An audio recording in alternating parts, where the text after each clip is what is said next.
Hola a todos desde oposicionbomberoonline.org. Hoy os quiero presentar un breve fragmento de la clase de la sesión 53. La clase de la sesión 53 tiene una duración aproximada de unas 2 horas y unos 12 minutos y en ella se tratan los siguientes temas. En esta clase se ven los elementos en los cuales está compuesto el ascensor, dividiéndolos entre los elementos del cuarto de máquinas y los elementos del hueco del ascensor, aunque también veremos los diferentes sistemas de mandos que van a tener los ascensores.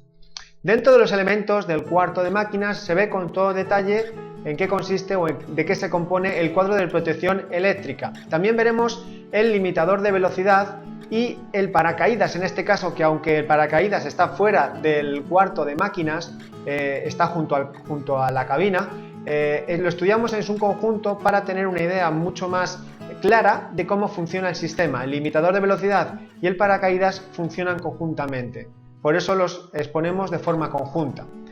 Dentro de este apartado de los elementos dentro del cuarto de máquinas también veremos con todo detalle el cuadro de maniobras y sabemos que hay ascensores que pueden tener cuarto de máquinas y ascensores que pueden no tener ese cuarto de máquinas y por lo tanto veremos el cuadro de maniobras de qué se compone en un caso o en otro.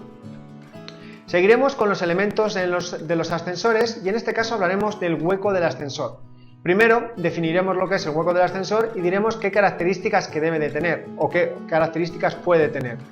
Y luego entraremos a valorar cada uno de los elementos que se componen o que están dentro de este hueco. Veremos la cabina. La cabina pues la definiremos y veremos cuál es su composición y luego estudiaremos detenidamente cada parte de la cabina. Veremos el bastidor, veremos el camarín, qué es, en qué consiste, características, veremos el guardapiés, veremos las puertas de salida de la cabina, no de la puerta de salida, de la puerta de embarque, que será otra cosa que luego veremos en esta clase. Dentro de la puerta de salida, aparte de hablar de sus características y qué es y qué tipos de puertas podemos encontrarnos, veremos también la apertura de este tipo de puertas, la apertura manual en caso de rescate. La veremos con todo detalle en esta clase.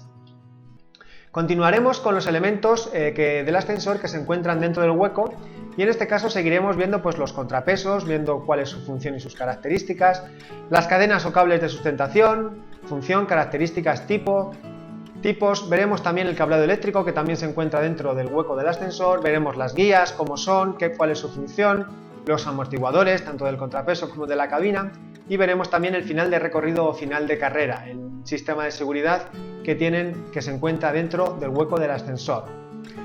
Una vez que hayamos visto todos los elementos, pasaríamos a ver los diferentes sistemas de mandos que tenemos. Tenemos los de maniobra normal, que son los que están en la cabina, los que manejamos el usuario que entra en un ascensor. También hay unos mandos de maniobra de inspección o mantenimiento, que están en un lugar determinado y se componen de unos elementos determinados, lo explicamos en la clase. Y también veremos las maniobras eléctricas de socorro, ¿vale? Lo explicamos con detalle, está en el cuadro de mandos, todo se explica en la clase con todo detalle. Después también en esta clase hablamos sobre la normativa de los ascensores. Hablamos sobre la normativa de los ascensores, en este caso lo denominan eléctricos. Hablamos de la normativa sobre los ascensores hidráulicos. Hablamos de lo que dice el Ministerio de Industria y Energía en su instrucción técnica complementaria. Y también vemos la norma específica sobre ascensores sin cuarto de máquinas. Una introducción de estas normas. También hacemos una introducción a los supuestos prácticos. La clase siguiente, la de la sesión 54, va a consistir en un supuesto práctico y en esta clase vamos a ver una introducción a dichos supuestos prácticos. Vamos a ver los diferentes tipos de exámenes que nos podemos encontrar, guiados, a desarrollar completos, teóricos, largos, cortos. Lo explicamos todo en esta clase y explicamos las claves que hay que tener en cuenta para poder responder a este tipo de exámenes, a cada uno de ellos.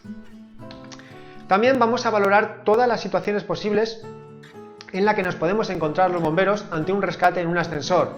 Veremos cuándo se activa el freno del grupo tractor, veremos cuándo se activa el paracaídas, veremos cuándo vamos a necesitar realizar maniobras de fuerza, veremos cuándo hay que realizar salvamento de politraumatizados, personas que se caen o personas que se atrapan, y veremos cuándo un ascensor puede estar influenciado directa o indirectamente por un incendio, en qué casos, y introduciremos cómo se debería de actuar, aunque eso lo expondremos de forma desarrollada y clara en la clase de la sesión 54. Hablaremos de todas las situaciones de las que estamos hablando, pero entraremos en detalle desarrollando cada una de ellas la intervención de los bomberos.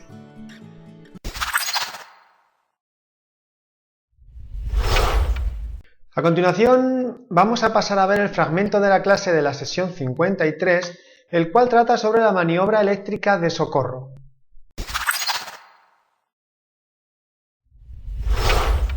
¿Dónde vamos a realizar esto? Esto lo realizaremos en el cuadro de maniobra.